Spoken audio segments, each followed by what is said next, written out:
Hello, my dear 7th standard students. Good morning to all of you and your family. I am talking to your social school science teacher. I would like to ask a few questions from what I teach in the last class. What is production? Production is a process of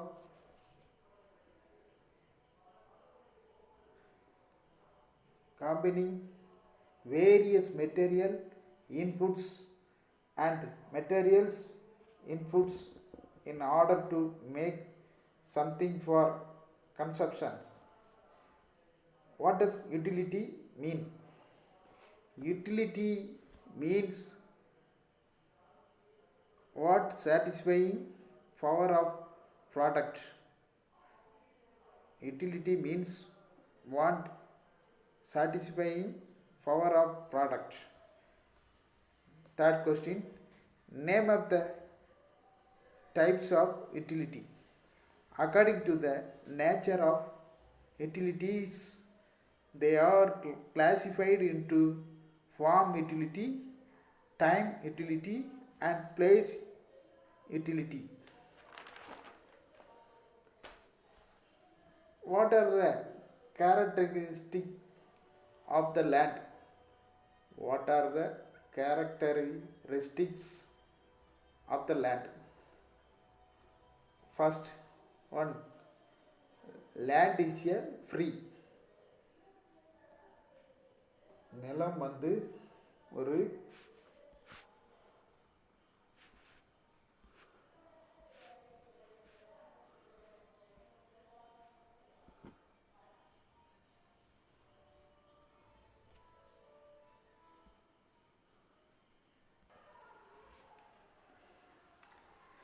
First, land is a free gift of nature. நிலம் இயற்கையின் கொடை. இயற்கை நமக்கு இலவசமாக கொடுக்கப்பட்டது தான் நிலம். அதில் மனுஷன் பாடுபட்டு தன்னுடைய முயற்சினால் பலனை அடைகிறான். அடுத்தது, land is fixed in supply. நிலம் அளிப்பு அந்த நிலம் நமக்கு ஏராளமாக அள்ளி கொடுத்துக்கிட்டு இருக்குது. பூமியில் நம்ம குறையாக தான் போடுவோம், ஆனால் எடுக்கிறது அதிகமாக எடுத்துக்கிட்டு இருக்கிறோம். நல்லா விளையக்கூடிய நெல், விவசாய பொருட்கள் எல்லாமே நிலம் மூலமாக தான் நமக்கு கிடைக்குது. The total quantity of land does not undergo any change. It is limited and cannot be increased or decreased with human effort. No alteration can be made in the surface area of land. Third point, land is imperishable. All man-made things are perishable, and this may even go out of existence, but land is indestructible. Thus it cannot go out of existence. It is not destructible. அதாவது நிலம் ஒரு அது அழிவே இல்லாதது என்று சொல்லலாம். அதை அழிக்கவே முடியாது. எப்படி அழிக்கணுன்று நினச்சாலும் அழிக்க முடியாது, அதை உருவாக்கவும் முடியாது. மனிதனால் உருவாக்கப்பட்ட அனைத்து பண்டங்களும் அழிந்து போகக்கூடியது. ஆனால் நிலம் அழிவில்லாதது. அதனுடைய அழிப்பு மாறாதது. அது அழிவற்றதாக காணப்படுது. Third point,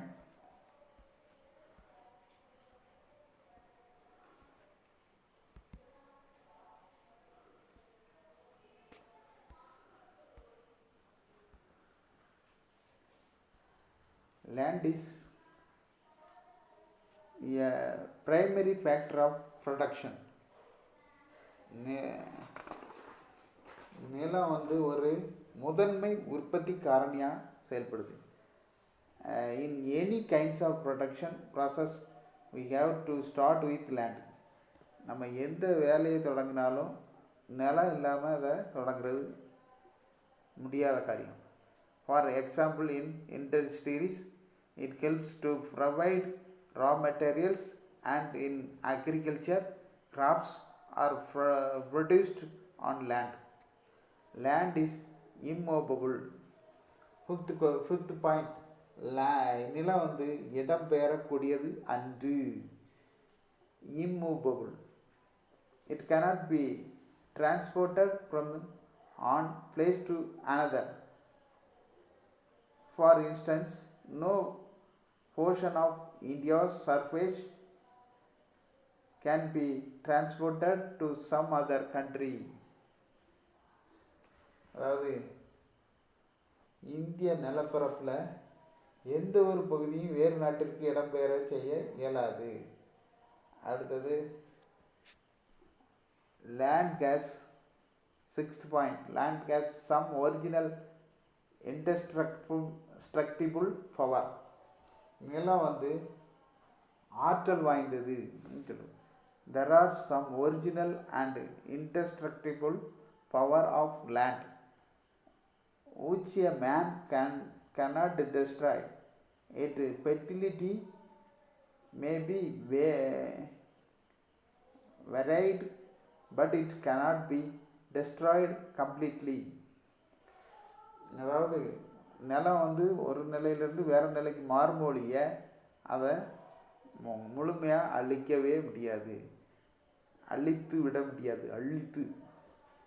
அடுத்தது செவன்த் பாயிண்ட், லேண்ட் டிஃபர்ஸ் இன் ஃபெர்டிலிட்டி. அதனுடைய நிலத்தினுடைய தன்மை வந்து மாறுபடும். நிலம் வந்து செழிப்பு சில இடங்களில் நல்ல செழிப்பாக இருக்கும், சில இடங்களில் செழிப்பு குறையாக இருக்கும். அது வந்து நிலத்தினுடைய உரத்தன்மையை பொறுத்து அது காணப்படுது. அதேமாரி காணப்படக்கூடிய நீரின் அளவை பொறுத்தும் மாறுபடுது. சில நிலத்தில் வந்து அந்த இப்போ வந்து ஏதாவது உற்பத்தி பண்ணோம்னா அந்த இரும்பு உற்பத்தினா இரும்பு சம்மந்தப்பட்ட மூலப்பொருட்கள் கிடைக்கக்கூடிய நிலமாக இருந்துச்சுன்னா அது வந்து இரும்பு உற்பத்திக்கு சரியாக இருக்கும். அதுமாரி விவசாய பொருட்கள்னால் அந்த நிலம் வந்து பண்பட்டதாக, அதாவது நல்ல உரம்பட்டதாக இருந்தால் அது வந்து பிரயோஜனமாக இருக்கும். அடுத்தது நெக்ஸ்ட் லேபர். லேபர்னால் அர்த்தம் என்ன? உழைப்பு. Labor is the human input into the production process.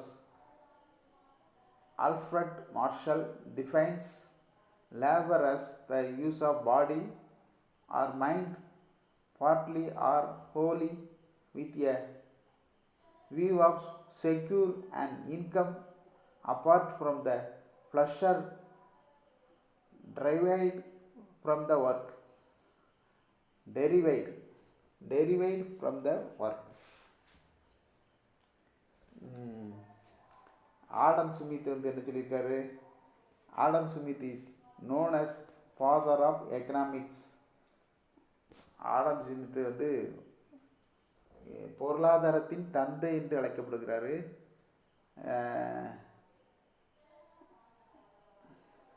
He wrote 2-class work, The Theory of Moral Sentiments, 1759, and an inquiry into the nature and case of the wealth of nation, 1776.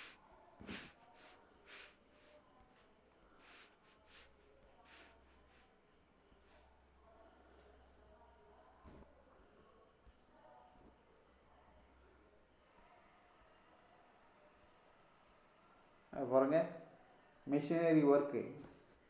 மெஷினை வச்சு என்ன பண்ணுறாங்க,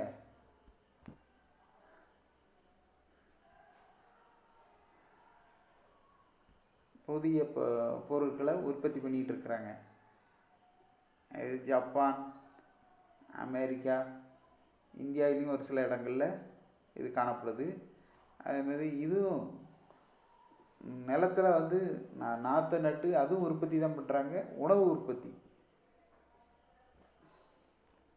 அடுத்தது physical work, அதாவது இந்த computer மூலமாக work பண்ணுறாங்க. அது வந்து மைண்ட் ஒர்க். உடல் உழைப்பு மூலமாக, அதாவது நாற்று நடுறது, உழுதுறது எல்லாமே உடல் உழைப்பு. ஆனால் அது வந்து ஃபிசிக்கல் ஒர்க். சரி, characteristic of labour.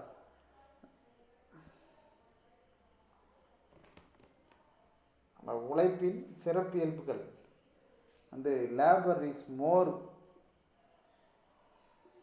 perishable than other factors of production. It means labor cannot be stored. The labor of an unemployed worker is lost forever for that day. When he does not work, labor can neither be postponed nor accumulated for the next day. It will perish once time is lost. It is lost forever. Labor is an active factor of production. Neither land nor capital can yield much without labor.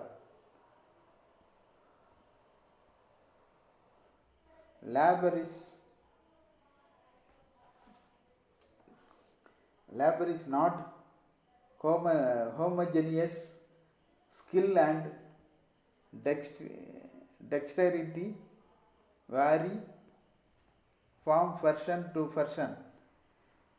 அதாவது மற்ற உழைப்பு காரணிகளை காட்டிலும் உழைப்பு அதிகமாக அழியக்கூடியதாக உள்ளது.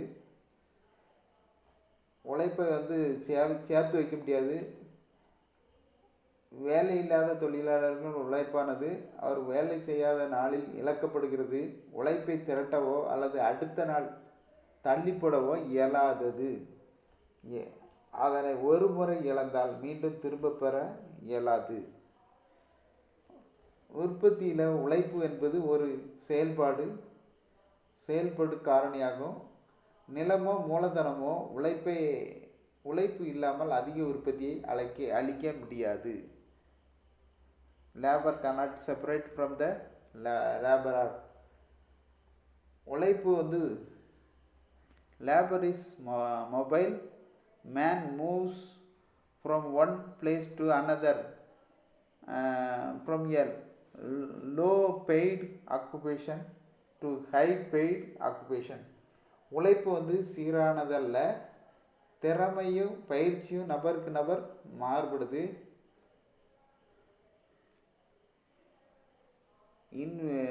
Individual labor has only limited bargaining power.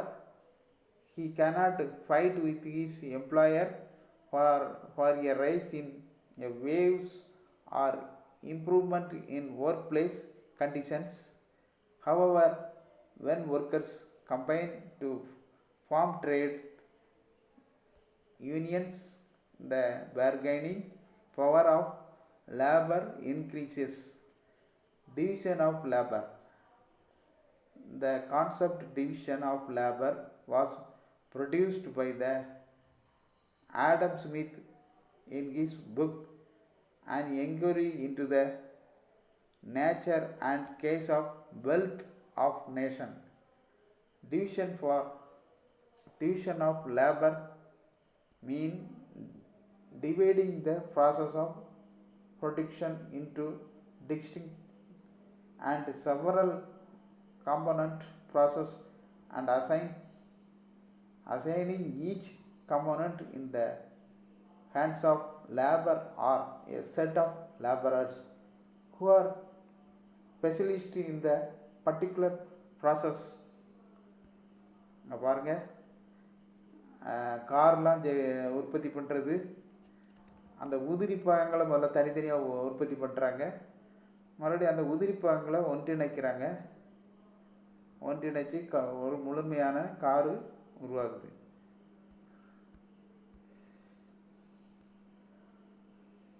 அதே மாதிரி சட்டை தைக்கிறது சாதாரண துணியாக தான் இருக்குது. அதை வந்து அந்த மனிதர்களுக்கு அந்த அளவுகள் வந்து மாறுபடுது. அதனால் அந்த அளவுகள் கரெக்டாக எடுத்து அதுக்கு தகுந்தபடி வெட்டி துணி தைக்கிறாங்க. அடுத்தது பைக் மேனுஃபேக்சரிங். பைக் வந்து உற்பத்தி பண்ணுறது. அதை வந்து எப்படி உற்பத்தி பண்ணுறாங்க, அந்த இன்ஜினை எப்படி உற்பத்தி பண்ணுறாங்க, அதெல்லாம் பற்றி போட்டிருக்கு. Garments activity. Students are asked to visit the nearest private tailoring shop and garment export industry. Teacher and students are to discuss about the process of making dresses in the tailoring shop and garment export industry.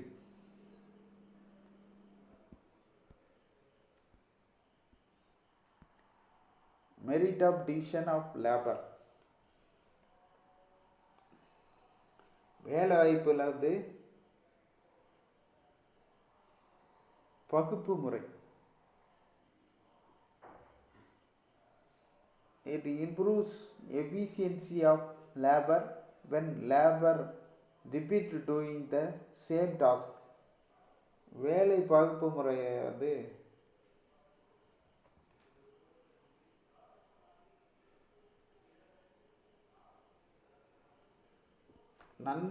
நன்மை இருக்குது, தீமை இருக்குது. மற்ற உற்பத்தி காரணிகளை காட்டிலும் உழைப்பு அதிகமாக அழியக்கூடியது.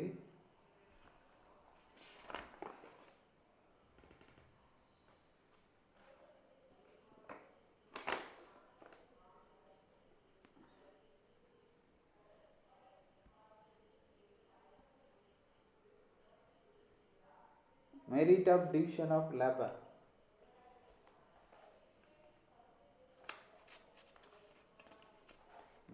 வேலை பகுப்பு முறையில் உள்ள நன்மைகள். Improve efficiency of labor when labor repeat doing the same task. உழைப்பாளி வந்து ஒரே வேலையை மீண்டும் மீண்டும் செய்வதனால அந்த வேலையினுடைய திறமையுடையவராக இருக்கிறாங்க. Facilities the uses of machinery in production result in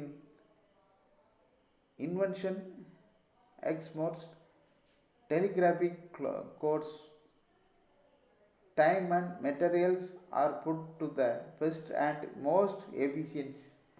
அதாவது இந்த வேலை பகுப்பு முறையினால் நவீன எந்திரங்களை உற்பத்தியில் அதிகமாக எடுப்பதற்கு இது வழிவகுக்குது. உதாரணமாக தந்தி கருவி கண்டுபிடிப்பு, காலமும் மூலப்பொருளும் வந்து மிக திறமையாக பயன்படுத்தப்படுது. அடுத்தது demerit of division of labour. Demerit, இந்த மெரிட்டு வந்து அந்த வேலை பகுப்பு முறையினால் நன்மைகள் அதிகமாக இருக்குது, டிமெரிட்டும் இருக்குது, தீமைகளும் இருக்குது. இதெல்லாம் repetition of the same task makes labor to feel that the work is monotonous and stale. It kills the humanity in him. அதாவது தொழிலாளி ஒரே வேலையை திரும்ப செய்வதனால சுவையற்ற களிப்பற்ற தன்மையை வந்து அடைகிறாரு. இது மனித தன்மையை அப்படியே அழிக்கக்கூடிய இதாக இருக்குது. Narrow facilitation reduce the possibility of labour to find alternative avenues of employment. This result in increased unemployment. அதாவது இந்த ஒரு பகுதியினை மட்டும் இவங்க செஞ்சு பழகிருந்தாங்க. இப்போ ஒரு மிஷின்னா மிஷினுடைய ஒரு சில பார்ட்ஸுகளை தனித்தனியாக ஒவ்வொரு பார்ட்ஸும் தனித்தனியாக தயார் பண்ணுறாங்க. அதனால் அங்கே வேலை செய்கிறவங்களுக்கு அந்த மிஷினுடைய முழுவதையும் அவங்களுக்கு செய்ய முடியாது.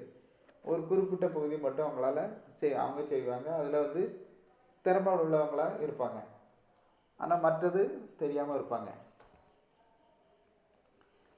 ஒரு ஒரு பணியினை மட்டுமே அவங்க தொழிலாளி மேற்கொள்கிறதுனால அவங்க குறுகிய தேர்ச்சி மட்டும் பெறுறாங்க. வேலை வாய்ப்பின்மை இதனால் பெருகுது.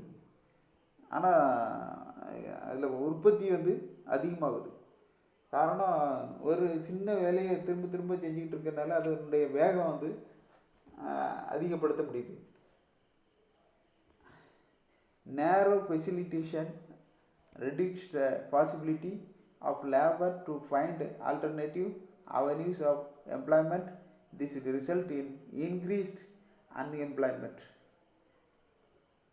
இந்த வேலை பகுப்பு முறையினால் வேலை கிடைக்காம ரொம்ப பேர் நிலைமை உருவாகிறதுக்கு வாய்ப்பாக இருக்குது. ஒரு பணியினை மட்டுமே ஒரு தொழிலாளி மேற்கொள்கிறதுனால அவர் குறுகிய தேர்ச்சியை மட்டும்தான் பெறுறாரு. இதனால் வேலை வாய்ப்பின்மை பெருகு நிலை உருவாகுது.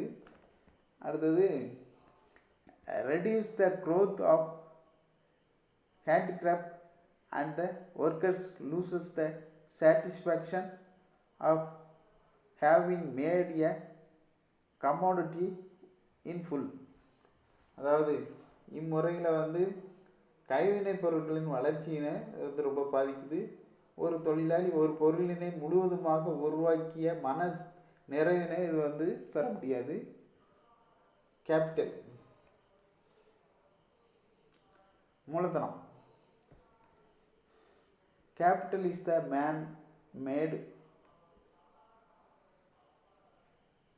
physical goods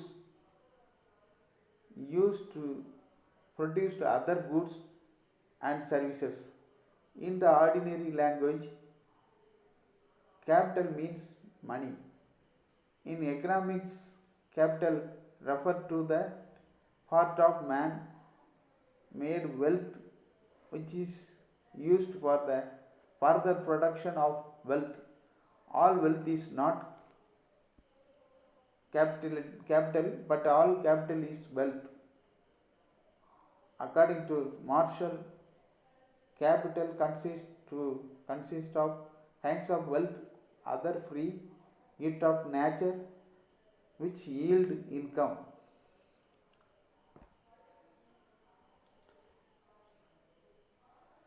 அதாவது மூலதனங்கிறது பண்டங்களை உற்பத்தி செய்வதற்கான மனித முயற்சினால் உருவாக்கப்பட்டது. இது எளிமையாக கூறினால மூலதனங்கிறது பணத்தை தான் குறிக்குது. செல்வத்தை உற்பத்தி பண்ணதுக்கு பணம் மூலதனமாக இருக்குது. செல்வத்தை உற்பத்தி செய்வதற்கு ஒதுக்கப்பட்ட செல்வம் இந்த மூலதனத்தை கூறலாம். மார்ஷலின் கருத்துப்படி இயற்கையின் கொடை தவிர்த்த வருமானம் அளிக்கக்கூடிய பிற வகை செல்வங்களே மூலதனம் என்று அழைக்கப்படுது.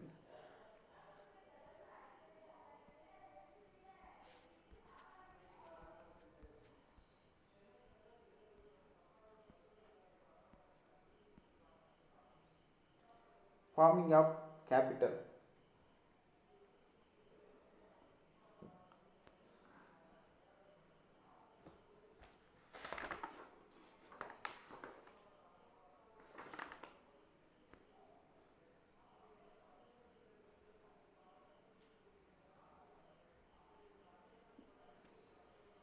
Capital is a decisive factor of production.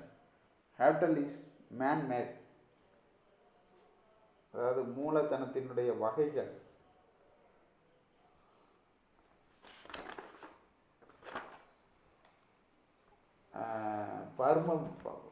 பரும பொருள் மூலதனம் அல்லது பொருட்சார் மூலதனம்.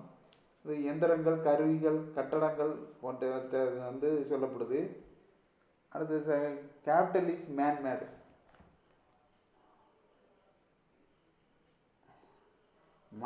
மனித முயற்சியால் உருவாக்கப்படுது. Capital is not an indispensable factor of production. இது உற்பத்தியில் தவிர்க்க முடியாத, மனித முயற்சியால் உருவாக்கப்படுது. இது உற்பத்தியில் தவிர்க்க முடியாத காரணியால் இந்தியும் உற்பத்தி நடைபெறுது. Capital is productive. Capital lost over time.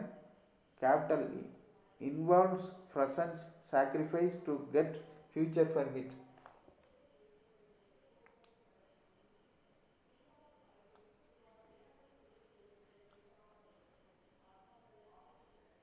மூலதனத்தின் சிறப்பியல்கள் மூலதனம் அதிகம் இயங்கும் தன்மையுடையது. இதன் அழைப்பு நெகிழும் தன்மையுடையது. மூலதனம் ஆக்கமுடையது. மூலதனம் பல ஆண்டுகள் நீடிக்கக்கூடியது. மூலதனத்தை ஈடுபடுத்துவதன் நோக்கம் எதிர்காலத்தில் வருமானம் பெற வேண்டுங்கிறதே மூலதனம். தொழில் முனைவோர் அல்லது தொழில் அமைப்பு.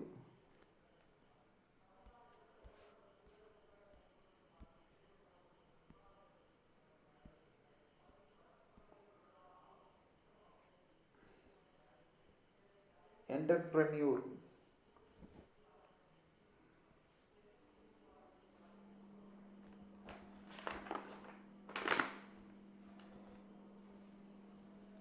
தொழில் முனைவோர் எனப்படுவார் பல உற்பத்தி காரணிகளின் நில அமைப்பு ஒருங்கிணைத்து செயல்படுவாங்க. அந்த காரணிகள் சொல்லப்படுது.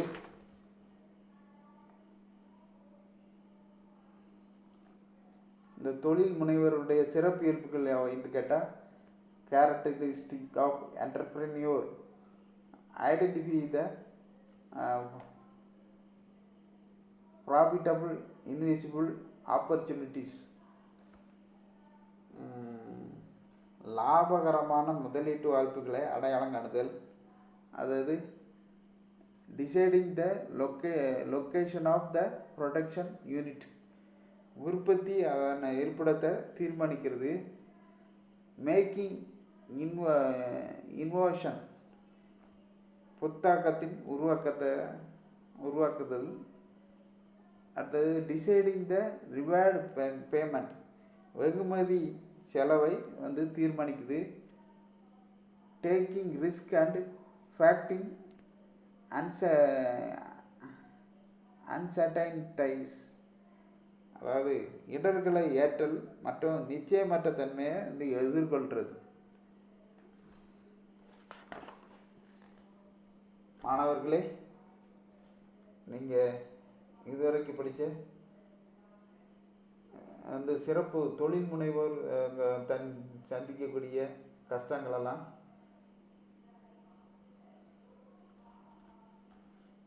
நீங்கள் சொல்லணும். அதாவது பள்ளி வீட்டு அருகில் சிறந்த தொழில் முனைவரை சந்தித்து அவங்களது தொழிலை பற்றி விவரங்களை அறிஞ்சிட்டு வாங்க.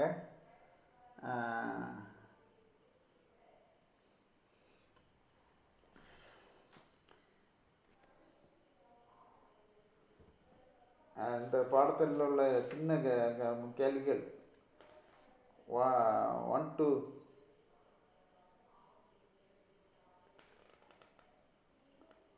அதாவது 1 to 4 குறுகிய விடையில் ஷார்ட் ஆன்சர். அது வரைக்கும் நீங்கள் உங்கள் நோட்டில் எழுதி அதை ஃபோட்டோ எடுத்து வாட்ஸ்அப்பில் அனுப்பி வைங்க. இத்துடன் இந்த பாடம் முடிவடையுது.